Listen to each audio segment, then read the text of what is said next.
Welcome, mentors. We're thrilled to have you join our team and contribute to the success of our platform. In this video, I'll walk you through our website, showing you how to log in, navigate your courses, and prepare for your upcoming classes.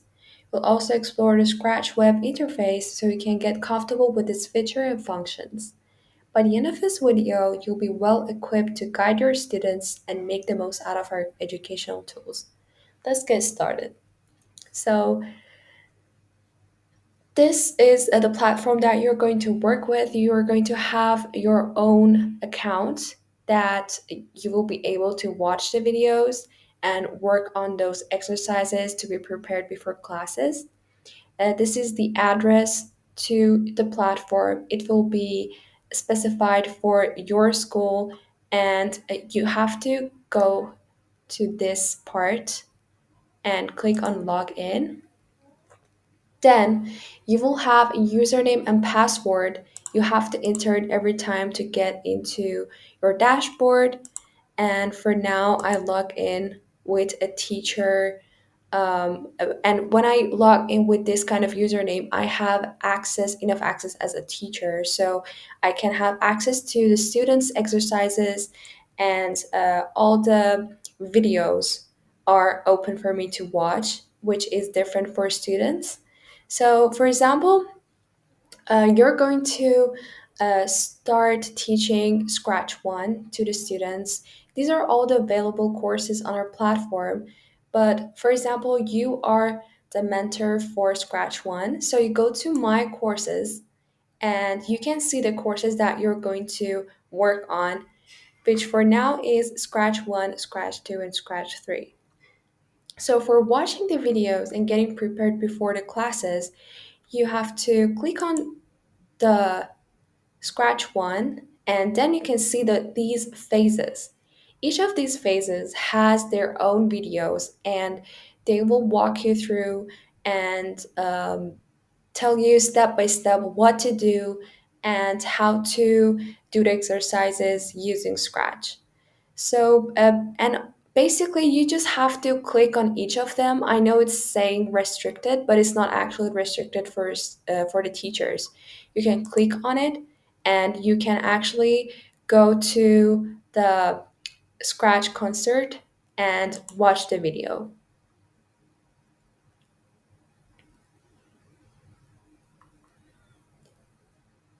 You can watch the video. It has four parts. You watch the four parts and you do the exercise in Scratch so you know what the students are supposed to do for each phase. And that's really important to know and get prepared beforehand. Now we go back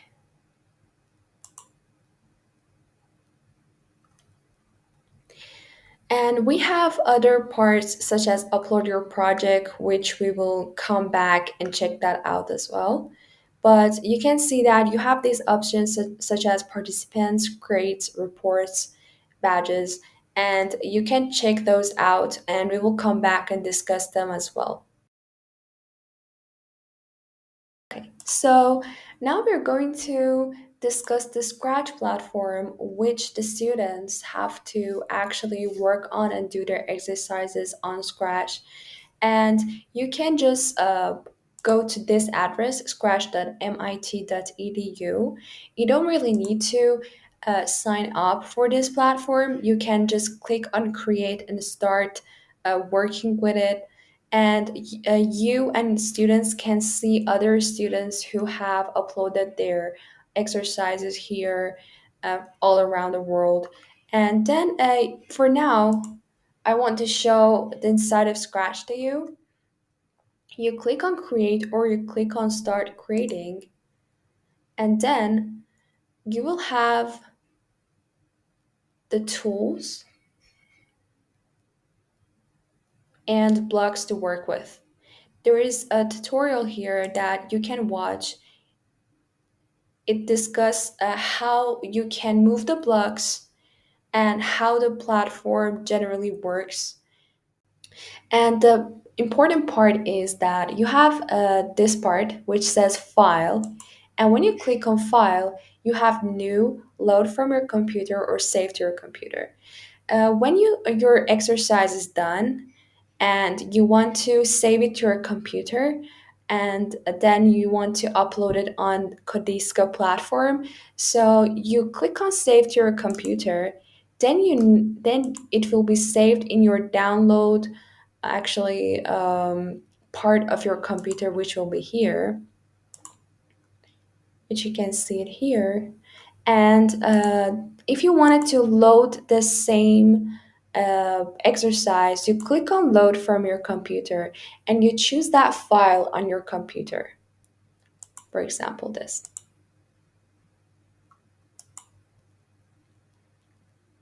Yeah, since I didn't actually save any type of exercise, it's the same thing, but I can load one from one of my students. For example, Scratch project, Flappy Bird.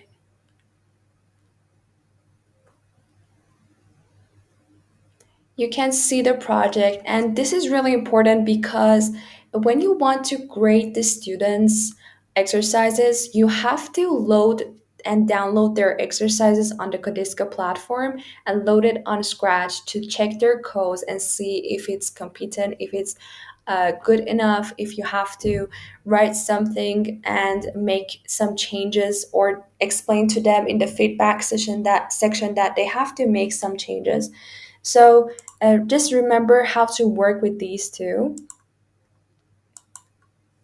Now, let's check how we can upload the project. So when you go to upload your project, you can see that we have the phases for the projects above. As you see, for each video, it has been named, for example, phase one, phase two, and the students will go to upload your project and upload their exercises, the files here. For example, we go to phase one. These are not restricted for you. You can open it as well.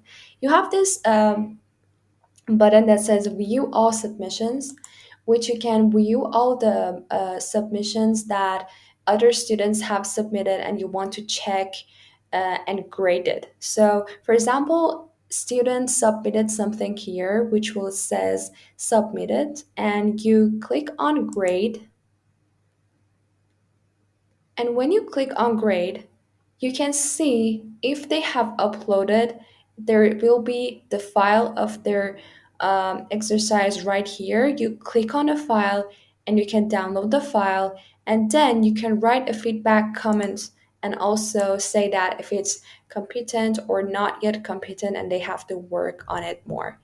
And after that, you have to click on Save Changes so the students can see if their exercises was competent or not competent, and they can see the feedback comments. So if there was any questions on the videos that you watched and did the exercises and we discussed the exercises that you have done, please let me know. And thank you for taking the time to watch this onboarding video. We hope you now feel confident navigating our platform and utilizing Scratch to enhance your teaching. And remember, your role is crucial in shaping our students' learning experience, and we are here to support you every step of the way. And if you have any questions or need further assistance, don't hesitate to reach out and email me. I'd like to introduce you to the structure of our courses and provide some guidance. When you have these Scratch courses, you can click on one of them and start working on it. Our courses are designed with projects. For example, in Scratch 1, we have three different projects: Project 1, Project 2, and Project 3. And each project has 3 to 4 phases each. And as a mentor, I strongly recommend that you watch the videos for each phase and prepare at least 1 week before discussing that phase with your students in the class.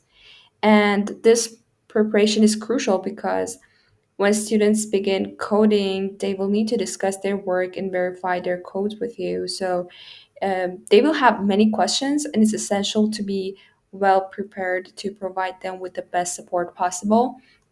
So please go through the videos and do the exercises on the scratch, and be like a student for a while and see how that works for you. You might have some questions related to the videos or related to the exercises.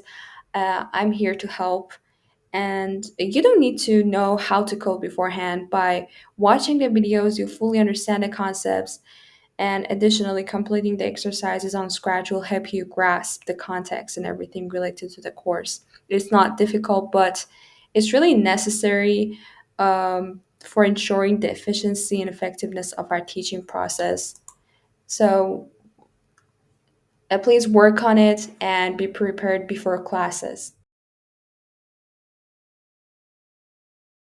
Let's say for now the student wants to show their exercise to their parents, and the parents want to see what their uh, child has done through learning coding and what happened in general in the classes. So they can actually save their exercises on computer. This is really necessary because they have to upload that file on the Codiska side. Also, it's necessary to save all the files on their computer, so they have this um, all of their exercises on the computer, and they can go back and maybe work on them a little bit more. So let's say they want to show their parents and show their progress. So they have to go to File and load from your computer. Then they go to where they usually put their exercises, and after choosing that file, it will be on Scratch. Everything, the codes and everything will be on Scratch. For example, we have one of the exercises. Scratch will load their project, and the parents and even themselves can see their codes and what they have done. And also, they can see the game. They can click on green flag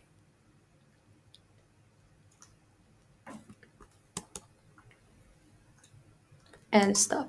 And they can show their sprites, their backdrops, what they have done when they were doing the exercise, the costumes, and everything related to the game and their project.